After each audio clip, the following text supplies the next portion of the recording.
Assalamualaikum warahmatullahi wabarakatuh. Kali ini saya Iqbal Sapni akan membuat sebuah playlist baru dengan bertujuan untuk membahas tentang apa sih XML dan membahas kelanjutannya. Lalu langsung saja di sini kenapa belajar XML? Menurut W3 School, XML sering digunakan untuk mendistribusikan data melalui internet. Lalu XML memiliki peran yang penting dalam berbagai sistem IT dan penting untuk semua jenis software developer untuk memiliki pemahaman yang baik tentang XML. Lalu selanjutnya, apa sih itu XML?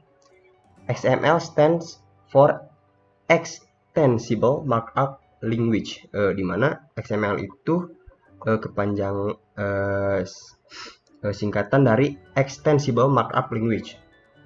Lalu XML is a markup language much like HTML, di mana XML itu bahasa markup yang sangat mirip seperti HTML. Lalu XML was designed to store and transport data. Jadi XML ini didesain untuk menyimpan sebuah data. Lalu XML was designed to be self-descriptive. Lalu XML is a W3C recombination. Jadi XML ini merupakan rekomendasi dari W3C.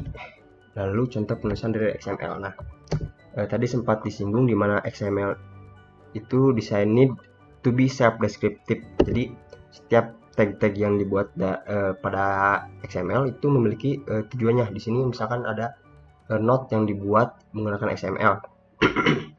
Dalam note ini ada tag to, di mana tag to ini berisikan data kemana note ini akan dikirim, lalu from berisikan data siapa sih yang mengirim data, siapa sih yang mengirim note, lalu ada heading, lalu ada body yang berisikan apa sih isi dari note tersebut. Lalu perbedaan XML dan HTML, di mana XML was designed to carry data with focus on what data is. Jadi XML didesain untuk menampung data dan berfokus pada data tersebut.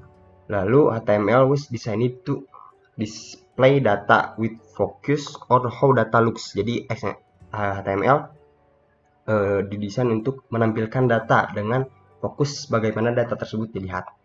Lalu XML tags are not predefined like HTML tags. Jadi maksud tidak predefined itu seperti pada HTML, di mana pada HTML setiap tag tersebut sudah memiliki tujuannya, di mana contohnya seperti P untuk paragraf, H untuk heading, lalu ada table untuk membuat sebuah table. Sedangkan dalam XML tag itu dibuat sesuai dengan apa sih tujuan yang akan digunakan pada XML tersebut. Misalkan untuk mahasiswa berarti tag yang dibuat itu berarti mahasiswa, seperti itu.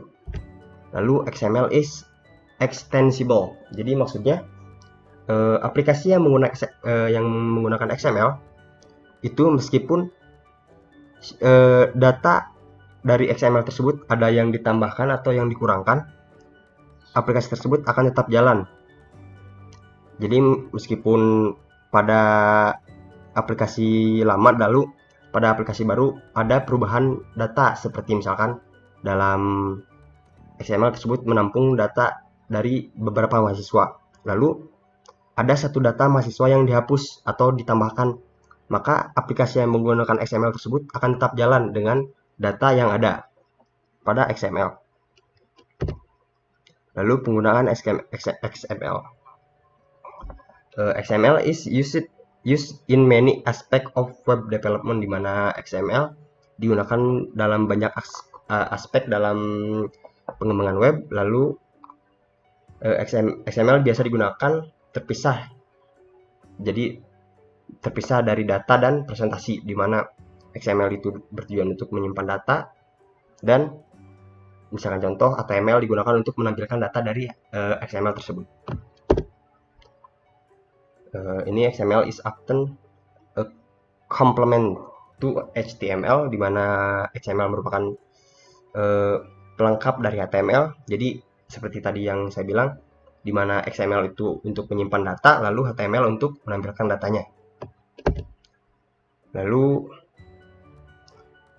ya sama ya, XML memisahkan data dari HTML, ya seperti tadi, di mana XML menyimpan data dan HTML menampilkan data dari XML tersebut. Namun untuk menampilkan data dari XML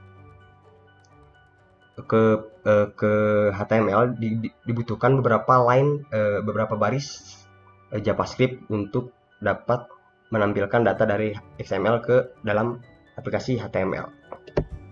Lalu child book ini dapat menjadi sebuah parent. Nah, di sini parent book memiliki child, di mana ada elemen title, author, year, price.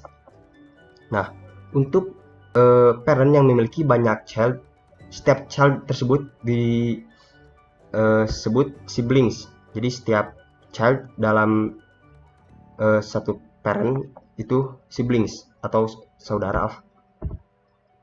Seperti itu.